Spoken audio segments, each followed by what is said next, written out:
इस कार्यक्रम के प्रायोजक है कृषि एवं किसान कल्याण मंत्रालय, भारत सरकार। कार्यक्रम किसान की बात लेकर एक बार फिर से हाजिर हो चुके हैं हम दोनों, यानी कि मैं सीमा सती और मेरे साथ हैं अमित तेवतिया। जी हाँ, और स्वीकार कीजिए हम दोनों का ही नमस्कार। और जैसे कि हमारा जो कार्यक्रम है खास तौर पे किसान भाइयों के लिए, किसान से जुड़ी ढेर सारी जानकारी लेकर हाजिर हो जाते हैं हम।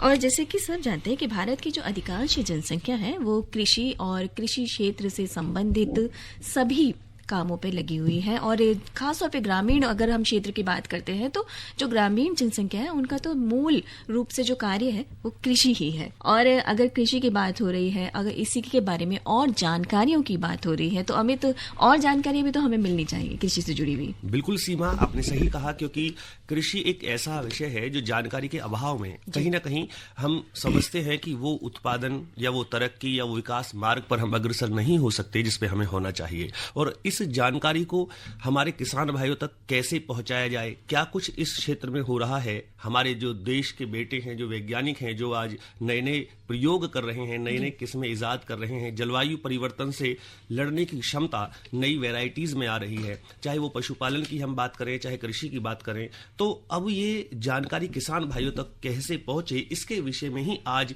हम लेकर के आए हैं अपने सभी श्रोताओं के लिए कि कृषि संबंधी जानकारी के स्रोत क्या क्या हैं और इन स्रोतों से हम कैसे अपनी पहुंच बढ़ा सकते हैं, क्या कुछ इसमें देश के वैज्ञानिकों के द्वारा होने वाले कार्य उन तक पहुंचेंगे और उन वो जो कृषि कर रहे हैं वो आधुनिक पद्धति से हो, जिससे हमारी, हम कहते हैं जो विखंडित जोत हैं बेशक छोटी हो रही हैं लेकिन उत्पादन अच्छा हो।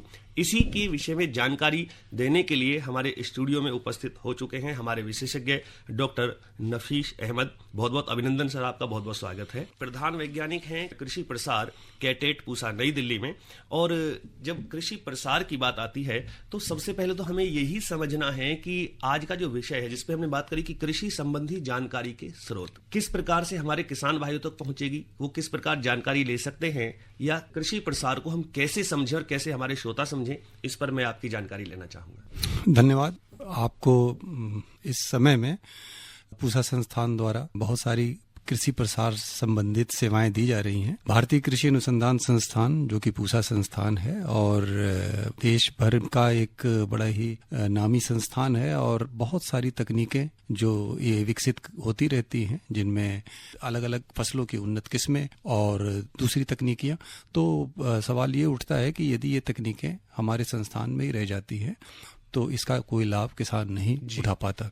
इसीलिए लिए बहुत सारी प्रथाएं, माध्यम पूसा संस्थान ने अपनाए हैं जिसके द्वारा कि हम अपनी पूसा संस्थान द्वारा विकसित तकनीकों को किसानों तक ले जाते हैं। और इनमें प्रमुख रूप से जिन प्रसार माध्यमों का मैं वर्णन करना चाहूँगा उनमें पूसा द्वारा लगाए जाने वाले पूसा कृषि विज्ञान मेले की बात है, जो कि प्रतिवर्ष मार्च के प्रथम सप्ताह में आयोजित किया जाता है। और इस आयोजन के माध्यम से देश के अलग अलग कोने से भारी मात्रा में किसान भाई बहन जुड़ते हैं और यहाँ से जो यहाँ की विकसित तकनीकें हैं उसके बारे में अवगत होते हैं। और साथ ही में ये ऐसा एक अवसर होता है जिसमें कि पूरे देश से सरकारी एवं गैर सरकारी अनेक संस्थाएं जो है वो इनमें भाग लेती हैं। वो सभी संस्थाएं अपने तकनीकों का और अपने तकनीकी उत्पादों का प्रदर्शन करती हैं, जिससे कि किसानों को एक ही जगह पे और कम समय में अधिक से अधिक सीखने का मौका मिलता है। और मैं बताना चाहूँगा कि ये बड़ा अच्छा अवसर होता है सभी किसान भाइयों के लिए कि वो ऐसे मौके का इंतजार करते हैं। और इस माध्यम से ये भी कहना चाहूँगा कि बहुत सारे किसान भाई तक मेरी बात पहुँच रही होगी तो वो प्रतिवर्ष इस मार्च के प्रथम सप्ताह में जुड़ने की कोशिश करें और हो सके तो अवश्य पूसा संस्थान पधारा करें, जिससे कि ये सिर्फ ऐसा अवसर होता है कि जिसमें कि जो उन्नत फसलों की किस्में हैं उन किस्मों के बीजों का भी उस समय में जो है भारी मात्रा में किसानों को वितरित किया जाता है। और साथ में मैं बताऊंगा कि अनेक विषयों पे किसान गोष्ठियां रखी जाती हैं, किसानों का सम्मेलन रखा जाता है, जिससे कि किसानों को तकनीकों के बारे में जागरूकता मिलती है। तथा तरह तरह के प्रदर्शन, लाइव डिमॉन्स्ट्रेशन जिसको हम बोलते हैं, प्रक्षेत्र प्रदर्शन किए जाते हैं, किसानों को देखने का मौका मिलता है। बिल्कुल डॉक्टर नफीस, निश्चित रूप से किसानों के लिए तो वहाँ मेला जो है वो एक जानकारी का मेला है, जागरूकता का मेला है, ज्ञान का मेला है हम कहेंगे, क्योंकि वहाँ आमने सामने वैज्ञानिक होते हैं, बातचीत होती है, उनके प्रश्नों के जवाब होते हैं, हम सब भी कृषि मेले में आनंद भी लेते हैं और ज्ञान भी हमें वहाँ प्राप्त होता है। लेकिन वहीं अभी हमारे किसान भाई भी सीधे हमसे इस कार्यक्रम में जुड़ सकते हैं। यदि वो डॉक्टर नफीस से कोई भी प्रश्न पूछना चाहते हैं या इस विषय में कोई जानकारी लेना चाहते हैं तो सीमा नंबर हम अपने किसानों को बताएं। नंबर नोट कर लीजिएगा, 23421081 और 23421082। और आज जो विषय है कृषि संबंधी जानकारी कोई भी लेना चाह रहे हैं तो डॉक्टर नफीस अहमद हमारे साथ मौजूद है। और डॉक्टर साहब, जैसा आपने कहा कि यहाँ पर कि पूसा आकर किसान भाई हमसे जानकारी ले सकते हैं, तो पूसा में आकर किससे मिल सकते हैं? हाँ, जो किसान भाई पूसा में यदि वो आते हैं और आने का अवसर प्राप्त होता है तो वो पूसा में हमारा कृषि प्रौद्योगिकी सूचना केंद्र है, जो कि विशेषकर किसानों के लिए ही ये एक हमारा केंद्र है, जहाँ पे सीधे किसान हमारे जो इसको एटिक भी बोलते हैं, एटिक सेंटर पे आकर के, और ये हमारा एक ऐसा केंद्र है जो कि एकल खिड़की प्रणाली जिसको हम बोलते हैं, सिंगल विंडो सिस्टम, जहाँ से कि हर तरह की सुविधाएं किसानों को एक ही जगह पे मुहैया करा दी जाती है।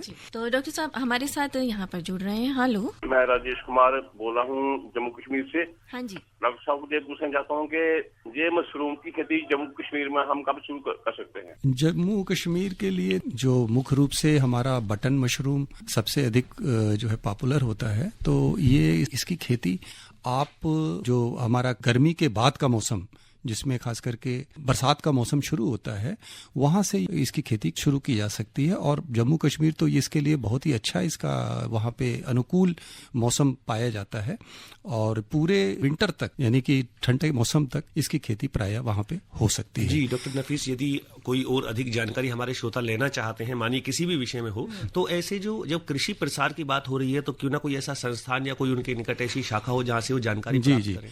तो बहुत अच्छी बात पूछी। इसमें आपकी सबसे अधिक मदद, चूंकि तकनीकी जानना बहुत आवश्यक है, समय के साथ साथ किस तरह से मशरूम का अधिक से अधिक उत्पादन ले सकते हैं, तो मैं आपको बताना चाहूंगा कि कृषि विज्ञान केंद्र जम्मू आपका सबसे निकटतम एक संस्थान है, जो कि आपको बता दूं आरएसपुरा में वहां पे स्थित है। आरएसपुरा रणवीर सिंह पुरा बोलते हैं, तो वो जम्मू के अंदर, जम्मू जिले में ही है। वहां पे जाकर के आप विशेषज्ञों से इस पे बात कर सकते हैं। जी हाँ, डॉक्टर साहब हमारे साथ जुड़ रहे हैं। हेलो, नमस्कार।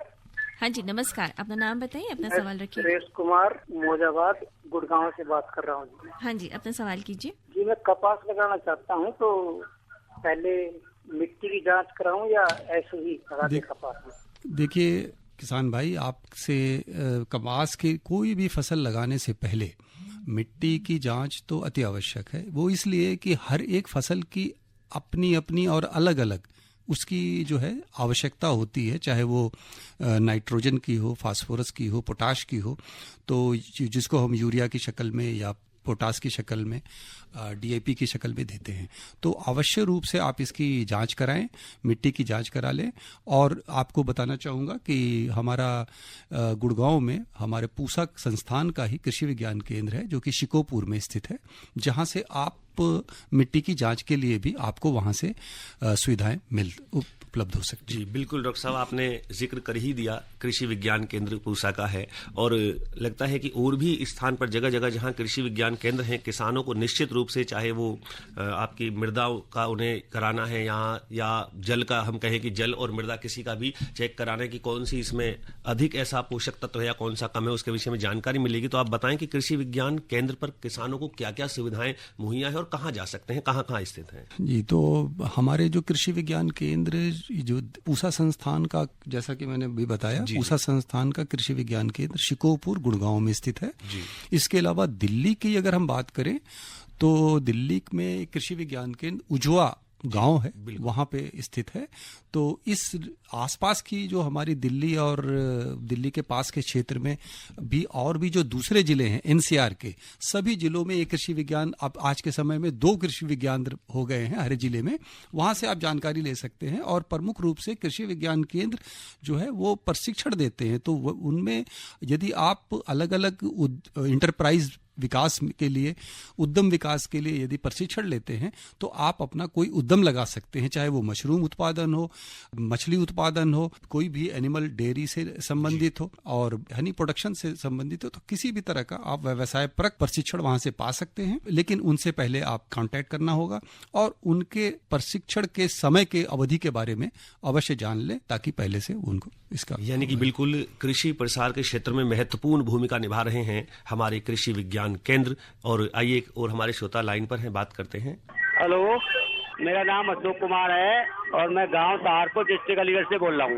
मैडम, ये कमल की खेती कब की जाती है? जी हाँ, ये कमल की खेती के विषय में जानने के लिए ये थोड़ा हमारा एक पानी का, जल से संबंधित हमारा एक जो है फसल होती है, तो इसके बारे में पूरी जानकारी जो है विशेषज्ञों से आपको मिलना आवश्यक होगा। कृषि विज्ञान केंद्र आप अलीगढ़ से संपर्क करिए और ताकि पूरी तकनीकी जानकारी हासिल कीजिए। थोड़ी बहुत जानकारी से आपका काम भी नहीं हो सकता, तो पूरी जानकारी लेना आवश्यक है। समय के साथ साथ सारी उसकी उत्पादन तकनीकी का ज्ञान होना चाहिए। तो मैं आपको यही करता हूं, आपको रिकमेंड करता हूं कि कृषि विज्ञान केंद्र अलीगढ़ से संपर्क कर लें। बिल्कुल डॉक्टर नफीस, आपने सही कहा कि कृषि विज्ञान केंद्र पर जाकर के यदि कोई भी हम काम कर रहे हैं तो उसकी पूर्ण जानकारी होनी चाहिए, क्योंकि भाई कहते हैं ना कि अधूरा ज्ञान जो है वो खतरनाक होता है। तो ऐसी कोई जानकारी हमारे श्रोताओं तक ना पहुंचे। आपने बिल्कुल सही इशारा और एक बात कही, क्योंकि ये बात बहुत हमारे किसान भाई सुन रहे हैं और कृषि विज्ञान केंद्र बहुत महत्वपूर्ण भूमिका निभाता है। तो ये तो रही हमारे भाई कृषि विज्ञान, कृषि प्रसार संबंधित बातें। वहीं जो प्रशिक्षण की बात आपने जोड़ी थी कि प्रशिक्षण से किस प्रकार हमारे किसान भाई बहन जाकर के जो जानकारी लेते हैं या पूसा में भी आते हैं, तो प्रशिक्षण के विषय में आप क्या कहना चाहेंगे? हाँ, पूसा संस्थान के द्वारा भी ट्रेनिंग्स कराई जाती है किसानों के लिए। तो प्रमुख रूप से मैं ये कहना चाहूँगा कि जो ट्रेनिंग होती है वो किसानों को समूह में दी जाती है और ये एक स्पॉन्सर्ड ट्रेनिंग की शक्ल में दी जाती है।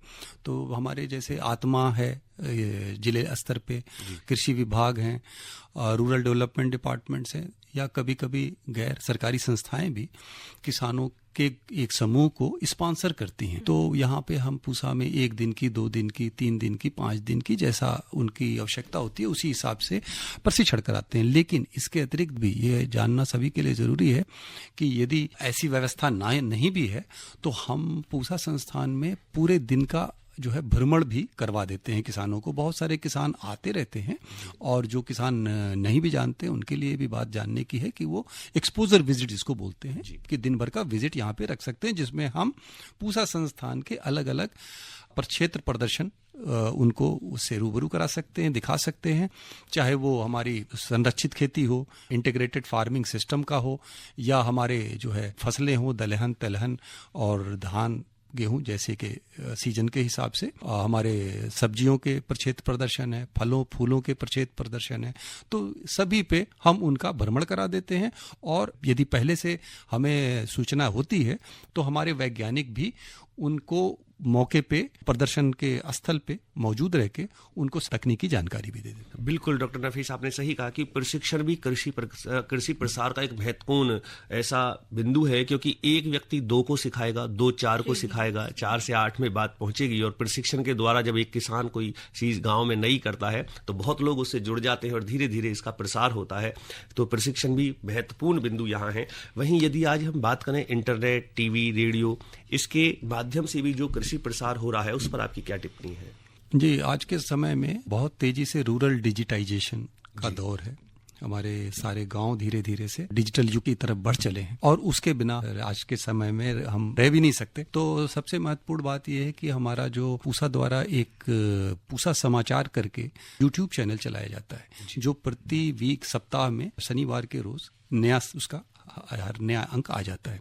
उसमें सभी तरह की समसामयिक जानकारी, तकनीकी से संबंधित जानकारी, किसानों के समस्याओं से संबंधित जानकारी उससे ले सकते हैं। यदि आप उसका, हमारे जो पूसा समाचार का व्हाट्सएप नंबर है, यदि वो लेना चाहें तो मैं आपको बता सकता हूं कि इस पे, ये जो व्हाट्सएप नंबर है, इस पे आप अपनी समस्याओं को लिख सकते हैं, अपने चित्र को भेज सकते हैं और उसका निवारण करा सकते हैं। तो ये व्हाट्सएप नंबर जो यूट्यूब चैनल पूसा समाचार का है वो है 9560297502। एक बार और मैं रिपीट कर देता हूँ, 9560297502। 998-998-1002। तो ये जो है पूसा, ये बड़ा ही अच्छा एक हमारा चैनल है जिसके माध्यम से काफ़ी किसानों तक पहुंचता है और उससे उनको लाभ मिलता है। साथ में हमारे आज का सोशल मीडिया का समय है, तो एक व्हाट्सएप एक बड़ा अच्छा एक माध्यम है। हम बहुत सारे किसानों को, खास करके अपने से जुड़े जो प्रोजेक्ट के किसान हैं, वो बड़ी संख्या में किसान होते हैं, तो हम व्हाट्सएप ग्रुप के माध्यम से उनसे जुड़ करके हर तरह की जानकारी को उन तक पहुंचाते हैं। साथ में मैं इसी के साथ ये बताना चाहूँगा कि ये सारे मोबाइल बेस्ड आजकल की तकनीकें हैं जो किसानों को आसानी से जो है वो उनके अवेलेबल भी होती हैं, और ये सबसे अच्छी बात ये है कि इनमें पैसे भी नहीं के बराबर लगते हैं। जी। आप कई तरह के अभी एग्रीकल्चर से जुड़े ऐप्स भी हैं जो कि मोबाइल पे आप प्ले स्टोर से आसानी से बिना किसी खास पैसे के डाउनलोड भी कर सकते हैं, जिनमें पूसा एग्री ऐप भी है जो कि किसान 2 करके ऐप है।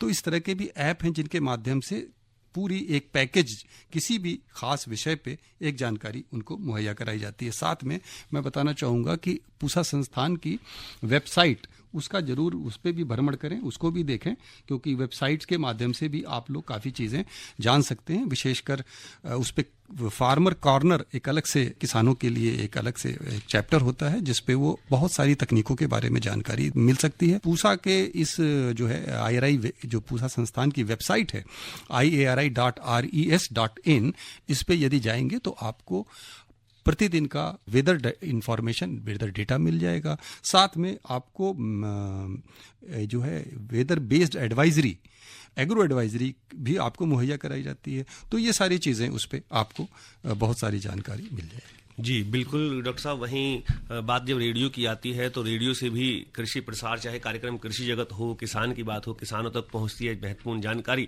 और आज भी हमारे पास एक महत्वपूर्ण जानकारी हमारे सभी श्रोताओं के लिए है कि आज दिनांक 24 अप्रैल 2024 को भारतीय कृषि अनुसंधान संस्थान के डॉक्टर सी सुब्रमण्यम सभागार में पूसा नई दिल्ली में वार्षिक धान सम्मेलन का आयोजन किया जा रहा है। इस सम्मेलन में क्या कुछ हो रहा है इसके बारे में जानकारी दे रहे हैं भारतीय कृषि अनुसंधान संस्थान पूसा नई दिल्ली के निदेशक डॉक्टर अशोक कुमार सिंह। आइए लेते हैं जानकारी। 59वीं अखिल भारतीय चावल वैज्ञानिकों का एक सम्मेलन साल में एक बार होता है, और इसका मुख्य उद्देश्य होता है कि पूरे साल हम चावल के ऊपर जो शोध कार्य करते हैं, अनुसंधान करते हैं, उसके जो भी परिणाम आते हैं उन परिणामों के ऊपर गहन चर्चा होती है। सभी वैज्ञानिक जिसमें एग्रोनॉमिस्ट हैं, सॉइल साइंटिस्ट हैं, प्लांट ब्रीडर्स हैं, एंटोमोलॉजिस्ट, पैथोलॉजिस्ट, सभी विधाओं के वैज्ञानिक एक साथ मिलकर के परिणामों के ऊपर चर्चा करते हैं। कौन सी नई किस्में, कौन सी नई टेक्नोलॉजी जिसके ऊपर शोध हुआ है उसको हम आगे किसानों तक लेकर के जाएंगे, ताकि भविष्य में जलवायु परिवर्तन की चुनौतियों के कारण होने वाली जो समस्याएं हैं धान की खेती में, उनका हम निराकरण अच्छी तरह से कर सकें। इन्हीं बातों के ऊपर चर्चा होती है, उन टेक्नोलॉजी को आइडेंटिफाई किया जाता है। जैसे बहुत सारी किस्में इस बार कम से कम हमारे समझ से 40 से ऊपर धान की नई किस्में जो सूखा रोधी होंगी, बाढ़ रोधी होंगी, लवणता में उनको उगने की क्षमता होगी, या तमाम तरह की बीमारियों की प्रतिरोधी क्षमता होगी, ऐसी किस्मों को चिन्हित किया जाएगा और उनको फिर विमोचित किया जाएगा किसानों के द्वारा। और धान में पानी की किस प्रकार से हम बचत करें इसकी खेती में, और इसको ध्यान में रखते हुए हम लोग धान की सीधी बिजाई या एरोइक राइस की खेती के ऊपर ध्यान दे रहे हैं। और इसमें विशेष रूप से ऐसी किस्मों का विकास जो कि धान की सीधी बिजाई में उपयुक्त हों और वहाँ पर उनकी अच्छी खेती की जा सके, ऐसी किस्मों के विकास के ऊपर विशेष रूप से काम किया जा रहा है। और हमारा लक्ष्य है कि आगे आने वाले दिनों में एक क्रमबद्ध तरीके से धान के अंदर जो जैसे 44 मिलियन हेक्टेयर क्षेत्रों में धान की खेती होती है और ज़्यादातर एरिया जो है बोर रोपाई विधि के द्वारा किया जाता है, उसमें हम इसको धीरे धीरे रोपाई का एरिया कम करके विशेष रूप से राज्य जैसे पंजाब है, हरियाणा है, पश्चिमी उत्तर प्रदेश है, जहाँ पे भूजल स्तर बहुत तेजी से नीचे जा रहा है, वहाँ पर हम धान की सीधी बिजाई को बढ़ावा दें और कम से कम 10 से 15% का एरिया इसमें हम आगे आने वाले 4-5 वर्षों के अंदर सीधी बिजाई के अंदर ले आएँ। ये हमारा लक्ष्य है, ताकि पानी की बचत हो सके और उसके साथ साथ किसान अच्छी पैदावार लेकर के लाभ भी कमा सके। अकलपुर कतरनी बहुत अच्छी गुणवत्ता वाला चावल है, खुशबूदार चावल है, स्वाद और सुगंध में बेहतरीन है। इसी तरह से और भी बहुत सारी स्थानीय किस्में हैं, जैसे काला नमक है, काला जोहा है, आदम चीनी है, बासा भोग है, बासा पसंद है। तो इन सारी किस्मों के ऊपर हम काम कर रहे हैं। इनकी एक ही समस्या मुख्य रूप से थी कि ये सारी किस्में काफ़ी लंबी होती हैं ऊंचाई में और अक्सर गिर जाती हैं, इनकी पैदावार बहुत कम होती है, 20 से 22 क्विंटल 1 हेक्टेयर में पैदावार होती है। तो हमारा लक्ष्य है कि इन किस्मों की पैदावार किस प्रकार से हम बढ़ाएं ताकि इनमें 40, 45, 50 क्विंटल पैदावार प्रति हेक्टेयर हो। और हमने ऑलरेडी जो है जो काला नमक है उसकी उन्नत किस्में विकसित करनी है। इसमें पूसा नरेंद्र काला नमक 1 और पूसा नरेंद्र काला नमक 2 किस्में, जो काला नमक विशेष रूप से पूर्वी उत्तर प्रदेश के 11 जिलों में जो भगवान बुद्ध की देन माना जाता है और इसको भौगोलिक रेखांकन दिया गया है, उसकी अधिक उपज देने वाली हमने किस्में विकसित कर ली हैं और उसको हम बड़े पैमाने पर किसानों के पास खेती के लिए लेकर के जा रहे हैं। उसी तरह से भागलपुर कतरनी का भी सुधार और आदम चीनी का और गोविंद भोग का इनका भी सुधार किया जा रहा है, ताकि आगे आने वाले दिनों में अच्छी गुणवत्ता वाला चावल कम रकबे में हम ज़्यादा से ज़्यादा पैदा कर सकें और इसको स्थानीय स्तर के साथ साथ जो है राष्ट्रीय स्तर पर और अंतर्राष्ट्रीय स्तर पर भी इसका निर्यात हो सके। चावल में आमतौर पर ग्लाइसेमिक इंडेक्स जो होती है करीब 80% से ऊपर होती है और हमारी कई किस्में विकसित हो चुकी हैं जिनमें ग्लाइसेमिक इंडेक्स जो है 55% के आसपास होता है। मधुराज 55 एक किस्म है जो छत्तीसगढ़ इंदिरा गांधी कृषि विश्वविद्यालय के द्वारा विकसित की गई है। इसी तरह से और भी हम इन किस्मों के विकास के ऊपर काम कर रहे हैं। प्रोसेसिंग के द्वारा अगर आप पार बॉयलिंग करते हैं या ब्राउन राइस का प्रयोग करते हैं तो उसमें भी ग्लाइसेमिक इंडेक्स जो है कम होता है और आगे आने वाले दिनों में हम ऐसी किस्में लेकर के आएंगे जिनमें ग्लाइसेमिक लोड कम होगा और साथ ही साथ खाने में स्वाद भी अच्छा होगा, क्योंकि जब हम एमाइलोज की मात्रा बढ़ाते हैं तो ग्लाइसेमिक इंडेक्स कम होता है, लेकिन एमाइलोज की मात्रा अगर ज़्यादा बढ़ा देते हैं तो चावल पकने में कड़ा हो जाता है और उसका स्वाद उतना अच्छा नहीं रहता है। तो हमको दोनों के बीच में एक बैलेंस बना करके चलना है, तभी हम इसको उपभोक्ताओं के लिए, कंज्यूमर्स के लिए उपयुक्त बना सकते हैं। मित्रों, आप ये सुन रहे थे जानकारी आज दिनांक 25 अप्रैल 2024 को भारतीय कृषि अनुसंधान संस्थान पूसा नई दिल्ली के डॉक्टर सी सुब्रमण्यम सभागार में वार्षिक धान सम्मेलन का जो आयोजन हो रहा है, इसमें यह जो जानकारी हम तक पहुंच रही थी ये दे रहे थे भारतीय कृषि अनुसंधान संस्थान पूसा नई दिल्ली के निदेशक डॉक्टर अशोक कुमार सिंह। और निश्चित ही जानकारी हो, जागरूकता बढ़े और हमारे किसान भाई बहन इस आधुनिक युग में यदि आधुनिक तौर तरीके अपनाएं तो हम छोटी विखंडित जोतों में भी अच्छा उत्पादन ले सकते हैं। हमारे खेत खलिहान खिलखिलाते रहेंगे, जो हमारी भावी पीढ़ी है वो मुस्कुराती रहेगी, अग्रसर रहेगी कृषि क्षेत्र में। और इस समय भी हम बात कर रहे हैं कृषि संबंधी जानकारी के स्रोत के विषय में। विशेषज्ञ उपस्थित है डॉक्टर नफीस अहमद, एक बेहतरीन जानकारी के साथ हमारे स्टूडियो में जी। तो ये बात हो चुकी है कि प्रशिक्षण के विषय में, कृषि विज्ञान केंद्र के विषय में एक बड़ी लंबी वार्ता बातचीत हमारे सभी श्रोताओं तक पहुंच रही है, जानकारी भी हो रही है। लेकिन जब बात इलेक्ट्रॉनिक मीडिया की आती है तो डॉक्टर साहब इस पर आप क्या कुछ कहना चाहेंगे? जी हाँ, हमारे आज के समय में कृषि प्रसार के जो हमारे ट्रेडिशनल पुराने तौर तरीके थे वो तो हमारे लिए महत्वपूर्ण है ही, साथ में डिजिटाइजेशन के साथ साथ इलेक्ट्रॉनिक और प्रिंट मीडिया का जो औचित्य रहा है वो आज भी बना हुआ है। और इससे काफी अधिक किसान, क्योंकि इसकी पहुंच बहुत दूर दूर तक है और देश के कोने कोने तक ये पहुंचता है और इससे किसान, सभी तरह के किसान लाभान्वित होते हैं। तो इसमें इलेक्ट्रॉनिक मीडिया की यदि बात की जाए तो खास करके हमारा रेडियो आज भी बहुत प्रचलित है और हमारे संस्थान के वैज्ञानिकों के द्वारा समय समय पे कृषि संबंधित अनेक विषयों पे अपनी टॉक प्रस्तुत की जाती है। और चाहे वो रेडियो टॉक हो या आज के समय में कम्युनिटी रेडियो से भी जुड़े हुए हैं हमारे वैज्ञानिक, और साथ में आकाशवाणी गोल्ड, ये सारी। दूसरी तरफ टेलीविजन के आने से जो है टीवी टॉक जो है ये भी बहुत हमारे वैज्ञानिकों के द्वारा समय समय पे जो है इसके रिकॉर्ड करवाए जाते हैं टॉक, और जो है सीधा प्रसारण भी दिया जाता है। डीडी किसान भी इसमें एक महत्वपूर्ण भूमिका निभा रहा है, जिसके माध्यम से हमारे साथी वैज्ञानिक गण डीडी किसान पे भी अपनी विशेष जानकारियां अपने शोध से संबंधित, अपने उत्पाद से संबंधित, तकनीकों के संबंधित वो किसानों तक पहुंचाते हैं। अच्छा, इनके अलावा भी हम जैसा कि जानते हैं कि प्रिंट मीडिया तो हमारे कई सारे जो है पत्रिकाएं हैं या न्यूज़पेपर हैं, उनके माध्यम से भी हमारी तकनीकों का प्रसारण किया जाता है। विशेषकर यदि हम बात पूसा की करें तो खुद पूसा की भी जो है प्रिंट मीडिया के जो चैनल जो हैं उनमें प्रसार दूत जो है वो त्रैमासिक पत्रिका आती है, जिसमें अनेक विषयों पे, खेती से संबंधित अनेक विषयों पे जानकारी दी जाती है। पूसा के हिंदी सेक्शन के द्वारा सुरभि एक त्रैमासिक पत्रिका भी निकाली जाती है और साथ में पूसा जो है न्यूज़लेटर के माध्यम से। दूसरे इसके अलावा भी पूसा संस्थान द्वारा प्रकाशित बहुत सारी पाठ्य सामग्री दी जाती हैं जो किसान उपयोगी होती हैं।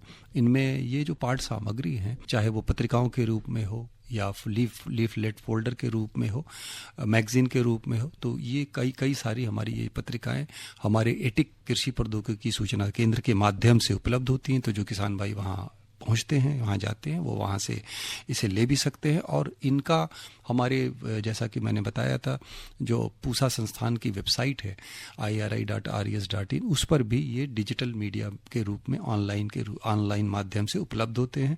चाहे वो अनेक विषयों पे, जैसे कि वो जिनमें अनेक फसलों की उन्नत उत्पादन तकनीकी है, चाहे वो जो है गेहूं है, धान है, सब्जियां हैं, फल फूल हैं, और साथ में फसल सुरक्षा से संबंधित पत्रिकाएं उपलब्ध हैं।